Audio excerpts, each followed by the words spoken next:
පුතේ මේ වාක්‍යයේ ආඛ්‍යාතය කොහොමද තියෙන්න ඕන? මේ වාක්‍යයේ ආඛ්‍යාතය කොහොමද තියෙන්න ඕන? මමද, නුඹද, නංගීද පාසලට ගියෙමි යමෙක් තියෙන්න ඕන මේක ආඛ්‍යාතය. උදාලා මම දැක්කේ ගමන් මියන්නෙන් ආඛ්‍යාතය මෙතන තියන්න යන්න එපා.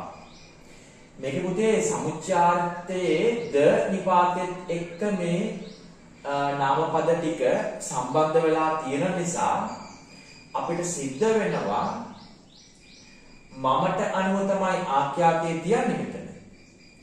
ඒත් මම බහුවචනසේ සලකලා ආඛ්‍යාතය තියන්නේ. එතකොට ආඛ්‍යාතය තියන්නේ අතීත කාලෙන් නම්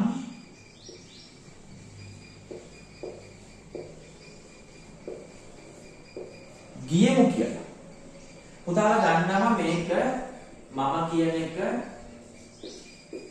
උත්තම පුරුෂ. නුඹ කියන එක මධ්‍යම පුරුෂ. නංගී කියන එක, ඒ කියන්නේ ඈ කියන එක ප්‍රථම පුරුෂ. පුතේ උත්තම පුරුෂ, මධ්‍යම පුරුෂ, ප්‍රථම පුරුෂ මේ තුන් පුරුෂයටම අදාළ නාමපද තුනක්ද සමුච්චාර්ථයේ නිපාතෙත් එක්ක යෙදිලා තියෙනකොට පුතාලා එතන ප්‍රමුඛ ස්ථානය දෙන්න ඕන උත්තම පුරුෂයට. උත්තම පුරුෂයට ප්‍රමුඛ ස්ථානය දීලා ඒක බහුවචනසේ සලකලා ආඛ්‍යාතය තියෙනවා. උත්තම, ප්‍රථම, මධ්‍යම තුනම ද නිපාත එක්ක එහෙම නැත්නම් මුදේ එකතු වෙන්නත් පුළුවන්. මමත් නුඹත් එහෙම වෙන්නත් පුළුවන්. ඒකේ උත්තම පුරුෂය බහුවචනයේසේ සලකලා ආඛ්‍යාතේ ගියමු හෝ යමු. ඔන්න තව එකක් බලාගන්න, මේක වරද්ද ගන්න එපා, තව එකක් බලාගන්න.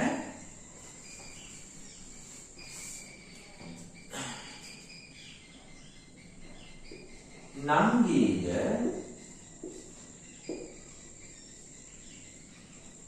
නුඹද, නුඹ මෙහෙ තියෙන්නත් පුළුවන්, මෙහෙ තියෙන්නත් පුළුවන්. පාසලට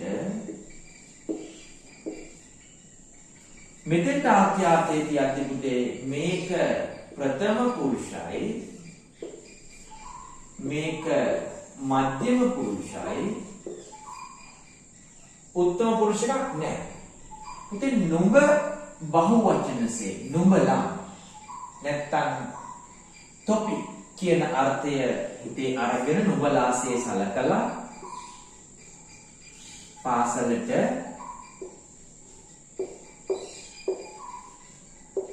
ගියෙහි නෙමෙයි ගියෙහු කියලා ආඛ්‍යාතේ තියෙනවා. නුඹ බහුවචනසේ සලකලා අපි එතන ආඛ්‍යාතේ තියෙනවා. එතන මධ්‍යම පුරුෂයට තමයි තැන දෙන්නේ. ඒක බහුවචනයෙන් හිතලා ආඛ්‍යාතේ තියෙනවා. හිතපු කියන්නේ. උදේ ඊට පස්සේ ඊළඟ වාක්‍ය බලන්න.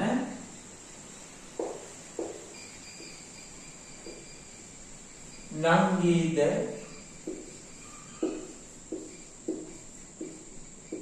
මල්ලීද, මන් දැම්ම ඔහුද කියලා එකයි. ඔහුද පාසලට. පුතේ මේ ඔක්කොම ප්‍රථම පුරුෂ. මේක ප්‍රථම පුරුෂයි, මේකත් ප්‍රථම පුරුෂයි, මේකත් ප්‍රථම පුරුෂයි. පුතාලා දාන්න. පුතේ මේ වගේ ප්‍රථම පුරුෂ නාමපද සෙට් එකක් නම් මෙහෙම තියෙන්නේ. පුතාලා ඒ ඔක්කොම ඔහු, ඒ කියන්නේ ප්‍රථම පුරුෂ බහුවචනසේ සලකලා ආඛ්‍යාතය යටි හරි නැත්නම් ගියහ හරි කියන්න පුළුවන්. නංගීද මල්ලීද ඔහුද පාසලට